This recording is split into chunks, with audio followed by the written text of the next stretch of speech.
स्वागत है आप सभी का सीएनबीसी आवाज पर। आप देख रहे हैं खिलाड़ी नंबर 1। मार्केट की हालत आज नासाज साबित हो रही है और एक अग्रेसिव सेल ऑफ मार्केट में प्ले आउट होता हुआ इस समय 296 पॉइंट के नुकसान पर निफ्टी ट्रेड कर रहा है। 24,200 को भी टेस्ट किया, उसके नीचे हम फिसले 24,180 तक का निचला स्तर देखने को मिला था और वहां से थोड़ी सी चाल रिट्रेस हुई है, लेकिन दबाव कायम। निफ्टी बैंक पर भी दबाव अच्छा खासा बढ़ गया है। 780 अंकों का नुकसान, यहाँ 1.5% की गिरावट। 52,435 के लेवल्स अब आपको स्क्रीन पर दिखाई देंगे निफ्टी बैंक के। और आज दरअसल ब्रॉडर मार्केट भी काफ़ी ज़्यादा कॉन्ट्रैक्ट कर रहा है। यहाँ पर भी बिकवाली की पोजीशंस काफ़ी बढ़कर आई हैं। मिड कैप इंडेक्स 736 अंकों के नुकसान पर ट्रेड करता हुआ 1% नीचे। तो स्मॉल कैप इंडेक्स भी आपकी स्क्रीन पर लेकर आएंगे, वहाँ पर भी सिलसिला बिकवाली का बढ़ गया है। इसीलिए एडवांस डिक्लाइन रेशियो बेहद नेगेटिव 1:5 का इस समय रेशियो आपकी स्क्रीन पर साफ दिख रहा है। 300 पॉइंट नीचे स्मॉल कैप इंडेक्स। कंट्रीब्यूटर्स इस बाजार के आपकी स्क्रीन पर लेकर आएंगे कि कहां से वो दरअसल प्रेशर बढ़ता हुआ दिखाई दिया है, किन स्टॉक्स की बदौलत दरअसल इतनी कमजोरी देखने को मिली है। और सभी दिग्गज हैं जो मार्केट को नीचे खींच रहे हैं। आपका एचडीएफसी बैंक जो 45 पॉइंट का प्रेशर डाल रहा है, फिर Reliance industries, axis, ICICI bank, निजी बैंकों का दबाव एक तरफ और दूसरी तरफ रिलायंस इंडस्ट्रीज। थोड़ा सा रिलीफ आपको भारतीय एयरटेल की चाल को देखकर नजर आएगा, वरना ओवरऑल मार्केट में एक वॉश आउट ट्रेड आप कह सकते हैं साफ बना है। ऐसे में आपकी क्या रणनीति हो, किस तरह के ट्रेड्स पर हमारे जानकार फोकस करेंगे, उनके पोर्टफोलियो के कल दोपहर में रिटर्न्स क्या थे और आज कैसे मामला संभाला जाए, इस सब पर बातचीत होगी। ये है फिलहाल आपके लिए स्थिति। रूपक अब -2% के रिटर्न्स पर और साथ ही साथ 2% की कमाई कपिल के, तो 12% तक के रिटर्न्स यहाँ पर बनते हुए दिखाई दिए हैं ब्रिजेश के। ये फिलहाल आपके लिए अब तक की स्थिति रही। ट्रेड कैसे करना है ब्रिजेश? आई थिंक कल ही हम चर्चा कर रहे थे कि शायद 24,330 को टेस्ट मार्केट कर सकता है, ये तो उसके नीचे भी फिसला। Morning madam. सो मैं एक्सेप्ट करता हूँ कि मैंने ये एक्सपेक्ट नहीं किया था कि ये इतना करेक्शन होगा। मैंने सोचा था कि ये वीक एक साइडवेज वीक हो सकता है और मार्जिनली एक 50 ऑड पॉइंट्स का करेक्शन जो सवेरे गिफ्ट निफ्टी को देख के लग रहा था उतना हो सकता है। तो ये जो भी आया है वो मेरे लिए सरप्राइज था। So I was not prepared for it. तो ये मुझे लग रहा है कि वीकली क्लोजिंग बेसिस पे, बट हाँ अभी भी मैं ये एक स्टैंड ये लेना चाहूंगा कि लास्ट वीक अगर आप देखोगे तो काफी अच्छा बाइंग आया था और लास्ट वीक का बुलिश कैंडल था और उसका लो जब तक निफ्टी ब्रेक नहीं करता है जो कि कुछ 24,000 के आसपास है, तो मुझे लग रहा है कि डायरेक्शनली मैं अभी भी थोड़ा सा ओवर ऑप्टिमिस्टिक हूँ। बट देन मुझे लग रहा है कि 24,000 जब तक होल्ड कर रहा है हम ठीक है स्टॉक स्पेसिफिक ध्यान रखेंगे, बट निफ्टी में है स्ट्रेंथ है, कहीं ना कहीं स्ट्रेंथ है, ये मैं कहना चाहूंगा। 24,000 का लेवल हम निफ्टी में देख के चलेंगे और 51,700 बैंक निफ्टी को पकड़ के चलेंगे। जब तक ये लेवल्स होल्ड कर रहे हैं मुझे लग रहा है कहीं ना कहीं स्ट्रेंथ हो सकता है, साइडवेज हो सकता है, तो बट ये लेवल टूटता हुआ फिलहाल मुझे थोड़ा सा नहीं लगता है। उम्मीद पर दुनिया कायम है और उम्मीद के भरोसे ही शायद मार्केट में आज ट्रेड लिया जाएगा कि शायद यहाँ से और स्थिति विपरीत ना हो। रूपक, आपकी अप्रोच क्या रहेगी? शॉर्ट करके पैसा बनाया जाए क्या? जी नहीं, मुझे लगता है जैसे कल व्यू शेयर किया था कि 200-250 पॉइंट का करेक्शन आ सकता है अगर 24,470 टूटता है तो अराउंड उस लेवल तक पहुंच गया और एक head and shoulder inverse head and shoulder pattern का जो नेकलाइन है बहुत तक पहुंच गया। तो अभी फिलहाल मुझे लगता है कि एक बार रिकवरी आ सकता है। 24,250 के ऊपर क्लोजिंग दिया तो कंप्लीट रिवर्सल आएगा मार्केट में अपसाइड में। अगर 24,250 के नीचे क्लोजिंग देता है, 240 के नीचे क्लोजिंग देता है तो करेक्शन बरकरार रहेगा। तभी फिलहाल मुझे एक रिकवरी एक्सपेक्टेड लग रहा है अपसाइड में, तो रिकवरी के लिए प्ले करूंगा मैं। ओके, रिकवरी के लिए प्ले जरूर दिख रहा है। कपिल, आपकी अप्रोच क्या रहेगी? डिप पर खरीद रहे हैं या फिर ऊपरी लेवल्स पर बिकवाली कर रहे हैं? जिस तरीके से हमने निफ्टी का बिहेवियर अपने सपोर्ट एंड रेजिस्टेंस के यहाँ पे देखा हुआ है, तो पिछला जो मूव आया हुआ था जहां पे 24,800 के यहाँ से मार्केट ने रिएक्ट किया हुआ था और उसके बाद में 24,350 का काफी अच्छा सपोर्ट लेवल था जो हमें आज के दिन में ब्रीच होते हुए देखने मिल रहा है। तो respecting the support and disrespecting the resistance and disrespecting the support वाला सिचुएशन यहाँ पे क्रिएट हुआ है। तो यहाँ पे अगर कुछ बाउंस आता है वेरी शॉर्ट टर्म में 24,350 और शॉर्ट टर्म में 24,500 का एक स्टिफ रेजिस्टेंस होगा, वहां पे फ्रेश सेलिंग प्रेशर का एक व्यू रहेगा। तो ये इनफैक्ट इंडेक्स पर रफली रणनीति आपकी स्क्रीन पर आ गई है। अब ट्रेड्स लेना शुरू करते हैं कि किस तरह के ट्रेड्स पर हमारे जानकार फोकस करेंगे, मौके इस मार्केट में कहां बन रहे हैं। ब्रिजेश का पोर्टफोलियो स्क्रीन पर रखते हैं। बजाज फिनसर्व, इंडसइंड बैंक दोनों बाई साइड के ट्रेड्स थे। अनफॉर्चुनेटली दोनों में दरअसल स्टॉप लॉस ट्रिगर हुआ है आज, क्योंकि जैसे ब्रिजेश भी मेंशन कर रहे थे वही नहीं, पूरे बाजार में एक्सपेक्टेशन नहीं थी कि इतना करेक्शन अचानक एक ही दिन देखने को मिलेगा। ब्रिजेश, नया ट्रेड क्या रहेगा? कुछ कॉशियस रहेंगे क्या, या फिर अभी भी मौका है कुछ हाई बीटा ट्रेड में पैसे बनाने का? या मैडम, तो मुझे एक अपॉर्चुनिटी क्रिसिल में ध्यान में आ रहा है। क्रिसिल का मुझे वीकली वाला जो स्ट्रक्चर है काफी स्ट्रॉन्ग पॉजिटिव लग रहा है। आज के मार्केट में क्रिसिल ने होल्ड किया हुआ, तो मुझे लग रहा है ये this can be outperformer for the next week also. So CRISIL में मैं लॉन्ग करना चाहूंगा करंट प्राइस पे। इसका जो स्टॉप लॉस है 5650 का रहेगा और करीब करीब 5900 के आसपास एक डायरेक्शनल व्यू रहेगा। तो 5900 तक मुझे लग रहा है क्रिसिल जा सकता है। 5900 के लिए एक डायरेक्शनल ट्रेड इस समय। देखिए, गिरते बाजार में स्टॉक 4% ऊपर, तो साइन अच्छा है। इसीलिए 5900 के टारगेट लेकर आप तेजी की पोजीशन में उतरे और 5650 के आसपास का स्टॉप लॉस रहेगा। कपिल, आपका एक ट्रेड तिलकनगर आप अभी भी होल्ड कर रहे हैं, लेकिन स्टॉप लॉस कल ट्रिगर हुआ था किर्लोस्कर में। हिताची में आज आपने एग्जिट कर लिया। आपका नया सौदा? जी, यहाँ पे मैं BHEL पे शॉर्ट का व्यू रखूंगा। स्टॉक में बढ़ती हुई मार्केट में कुछ ज्यादा परफॉर्मेंस नहीं दिखाया हुआ है और गिरती हुई मार्केट में इसका रिएक्शन बढ़ गया है, तो 238.7 के लेवल पे चल रहा है, तो वहां यहाँ पे मेरा शॉर्ट का व्यू रहेगा। 245 का स्टॉप लॉस रहेगा और नीचे में 218 तक के टारगेट हमें देखने मिल सकते हैं। 218 तक जा सकता है भेल शॉर्ट करने की सलाह। तो क्लियरली आज यहाँ पर हमने देखा है प्रेशर कई सारी PSU कंपनियों में देखा गया है और उसमें से एक भेल भी है। 218 तक क्रैक कर सकता है काउंटर आगे, यानी कि और 20 रुपए की गिरावट की गुंजाइश दिख रही है आज के 2% के फॉल के बाद। 245 आपका स्टॉप लॉस रहेगा अगर आप इस ट्रेड में उतर भी रहे हैं तो ये फिलहाल एक शॉर्ट का ट्रेड आया है कपिल की तरफ से। चलिए, अब रूपक का पोर्टफोलियो आपकी स्क्रीन पर लेकर आएंगे। IEX के ट्रेड को ये कर रहे हैं होल्ड, लेकिन आज कैप्लिन पॉइंट और जुबिलेंट इनग्रेविया, ये भी अनएक्सपेक्टेड था कि स्टॉप लॉसेस ट्रिगर होंगे। रूपक, बताइए क्या किया जाए, क्या लेंगे? मेरा पसंद था क्रिसिल, लेकिन ऑलरेडी वो स्टॉक बुक हो चुका है, तो मैं जाना चाहूंगा हेग के साथ HEG। स्टॉक ने एक रिकवरी का मोमेंटम दिखा रहा है, स्टॉक में दिख रहा है मोमेंटम, तो मुझे लगता है कि जो मोमेंटम है बरकरार रहेगा। अपसाइड में 658 तक जा सकता है और नीचे एक स्टॉप लॉस मेंटेन करना होगा 539 का। 539 का स्टॉप लॉस आप कह रहे हैं कि HEG में लेकर चलें, लेकिन तेजी वाला ये ट्रेड है।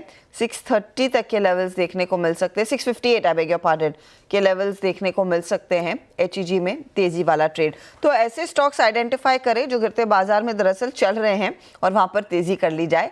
वही किया है आज ब्रिजेश और साथ ही साथ रूपक ने। चलिए, काम करते हैं, एक ब्रेक लेंगे। ब्रेक के बाद मार्केट के हाल पर नजरें रहेंगी। एक पॉकेट है जहां पर सबसे ज़्यादा वीकनेस देखने को मिली है, वो है मेटल कंपनी। अब मेटल्स में अचानक इतनी बिकवाली क्यों, उस पर भी एक चेक आपके लिए लेकर आएंगे, लेकिन वो सब ब्रेक के बाद।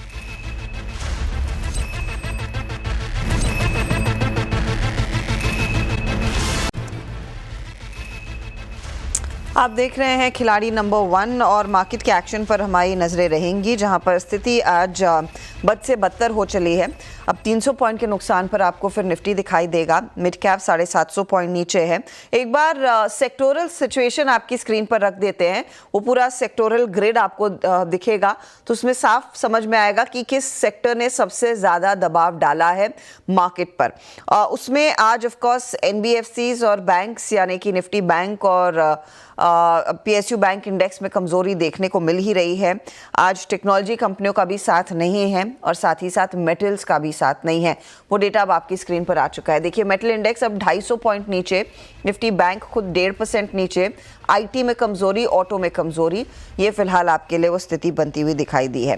अब मेटल्स में जो 2.5% तक का नुकसान देखने को मिला है, उसके पीछे क्या कारण है? ऐसा क्या हुआ है कि मेटल्स में अचानक ये सेल साइड की पोजीशंस बढ़ने लगी हैं? श्रेया हमारे साथ जुड़ गई हैं इसी डेटा के साथ। श्रेया, बताइए, परसों तक अच्छी तेजी थी, आज फिर पूरा मूड बिगड़ गया है। बिल्कुल, परसों तक अच्छी तेजी, आज मूड बिगड़ता जा रहा है। जैसा कि आपने बताया कि सेक्टोरल पे नजर डालें तो सबसे ज्यादा डेंट जो है वो मेटल सेक्टर पर देखने को मिल रहा है। 2.5% से ज्यादा की गिरावट मेटल सेक्टर पर आज देखने को मिल रही है और आज की गिरावट ने पिछले 6 दिन की तेजी पर ब्रेक लगा दिया है।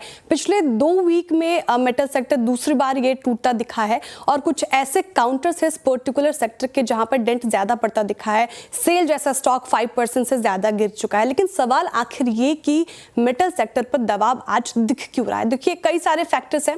शुरुआत चीन फैक्टर से करेंगे। चीन में इकोनॉमी थोड़ी सुस्ताई है जिससे डर बढ़ा है। साथ ही चीन ने जो रिफॉर्म पैकेज का ऐलान किया था उसमें कोई क्लैरिटी अभी दिख नहीं रही है। इसके अलावा डिमांड में भी कमजोरी आती दिखी है जिस पर दबाव देखने को मिल रहा है। इसकी वजह से इस सेक्टर पर थोड़ा दबाव है। एक और कनेक्शन है यूएस कनेक्शन। यूएस में महंगाई अनुमान से ज्यादा रही है और प्रोड्यूसर प्राइस इंडेक्स का जो अनुमान था वो 0.20% का था, लेकिन उसके मुकाबले ये 0.40% रहा है मंथ ऑन मंथ बेसिस पे। महंगाई बढ़ने से अब ब्याज दरों में कटौती को लेकर भी असमंजस पैदा हो रहे हैं। उसकी वजह से भी इस पर्टिकुलर इंडेक्स में हमें दबाव देखने को मिल रहा है। सालाना आधार पर पीपीआई 3% रहा है जबकि अनुमान सिर्फ 2.5% का था। इसके अलावा फेड बोर्ड ऑफ गवर्नर्स के सदस्य क्रिस्टोफर वॉलर ने कुछ ऐसी बड़ी बातें कही हैं जिससे इस सेक्टर पर दबाव देखने को मिल रहा है। उनका कहना है कि पीपीआई के आधार पर कटौती का फैसला लिया जाएगा और जैसे कि मैंने कहा कि पीपीआई अनुमान से ज्यादा रहा है। इस पूरे फैक्टर्स के वजह से इस इंडेक्स पर आज दबाव देखने को मिल रहा है। तो आप कह सकते हैं ये इंपोर्टेड मंदी है जो मेटल सेक्टर्स पर हावी होती हुई दिखाई दे रही है। परचेजिंग प्राइस इंडेक्स जो अमेरिका में एक इम्पॉर्टेंट डेटा पॉइंट होता है वो 3% पर आया, जहां पर 2.6% के आसपास का अनुमान था। लेकिन एक सिरे से और मार्केट में देखिए इस तरह का माहौल बन भी गया है कि शायद लोगों को एक बहाना चाहिए। अब वही बहाना आपको मेटल कंपनियों में मिल भी रहा है। एक काम करते हैं, एक ब्रेक लेंगे। ब्रेक के बाद ब्रिजेश, कपिल और रूपक के एक ट्रेड्स बचे हैं, तो उनके पास कुछ आइडेंटिफाइड स्टॉक है या नहीं उस पर भी बातचीत होगी और ओवरऑल रिकैप भी आपके लिए लेकर आएंगे ब्रेक के बाद। आप देख रहे हैं खिलाड़ी नंबर 1 CNBC आवाज पर। हमारे जानकारों ने एक ट्रेड दिया है, लेकिन इनका रिकैप लें उससे पहले एक बार पूछ लेते हैं कुछ और स्टॉक आइडेंटिफाई किया है या नहीं। रूपक, क्या इरादा है? 2 के साथ जाएंगे, एक जगह होल्ड करनी है या फिर इस समय ट्रेड है? इस समय ट्रेड है। HBL पावर मुझे अच्छा लग रहा है, एक flag pattern kind of breakout दे रहे हैं, तो अपसाइड में मोमेंटम जो है वो बहुत स्ट्रांग रहेगा। शॉर्ट टर्म में 790 तक जा सकते हैं अपसाइड में और नीचे स्टॉप लॉस होगा 667। 667 आप कह रहे हैं, स्टॉप लॉस रहेगा 790 आपका टारगेट रहेगा। ठीक है, तो HBL पावर बाय साइड का ट्रेड, ये आपके लिए आ गया ट्रेड। कपिल, क्या प्लान है? जी, मैं यहाँ पे एक स्टॉक ऐड करना चाहूंगा। इंडिया ग्लाइको 1436 के लेवल पे चल रहा है, तो यहाँ पे एक बाय का व्यू बनता है। 1420 का स्टॉप लॉस रहेगा और ऊपर में 1480 के टारगेट। ओके, तो ये इंडिया ग्लाइकॉल में एक अपॉर्चुनिटी इस समय आ गई है, एक बाय साइड का ट्रेड। एक बार टारगेट स्टॉप लॉस दोबारा दोहराएंगे। If I have got this right, 1420 stop loss and 1480 target, right? जी मैम। ओके, तो इंडिया ग्लाइकॉल एक बाय साइड का ट्रेड। ब्रिजेश, आपका क्या प्लान है? मैडम, मैं एक stock Bhansali engineering polymer BEPL से है, तो ये स्टॉक मैं लॉन्ग करना चाहूंगा। आज एक थोड़ा सा बुलिश बायस देखने को मिला, मोमेंटम ट्रेड है, तो मुझे लग रहा है कि 146 के स्टॉप लॉस से हम इसको लॉन्ग कर सकते हैं, 160 का टारगेट देख सकते हैं। 160 का टारगेट रहेगा और आप यहाँ पर 146 का स्टॉप लॉस लगाइए। देखिए, तीनों ही जानकारों ने एक और ट्रेड दे दिया है। लेट्स होप कि यहाँ से इन सारे स्टॉक्स में फिर मोमेंटम देखने को मिलेगा।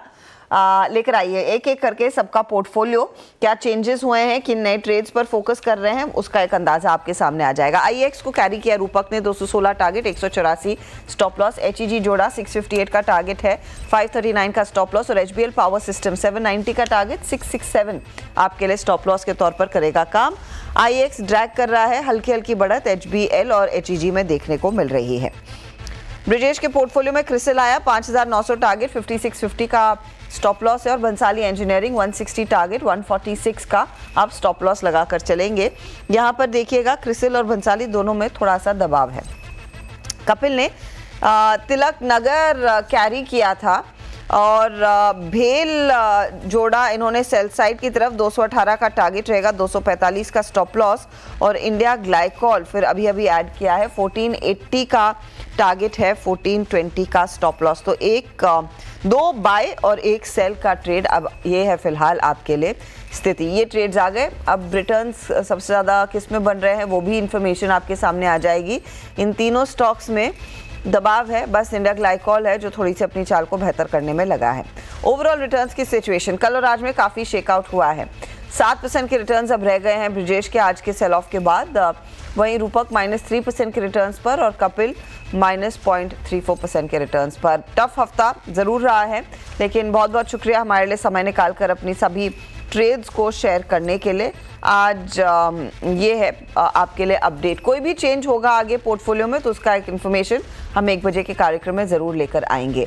चलिए, वक्त हो रहा है एक ब्रेक का, लेकिन ब्रेक में जाते जाते हम बात करते हैं ग्रोथ कोड की। ग्रो और CNBC आवाज़ की ऐसी पहल जिसका लक्ष्य ही है कि आपको बाजार के बारे में ज़्यादा समझ मिले, सही सोच रखें और साथ ही ट्रेडिंग के फैसले लेने में भी ये आपकी मदद करे। इस हफ्ते हम रिवेंज ट्रेडिंग की प्रॉब्लम पर गौर करेंगे और इमोशनल डिसीजन से बचने के कुछ इफेक्टिव तरीके आपके सामने कर रहे हैं पेश।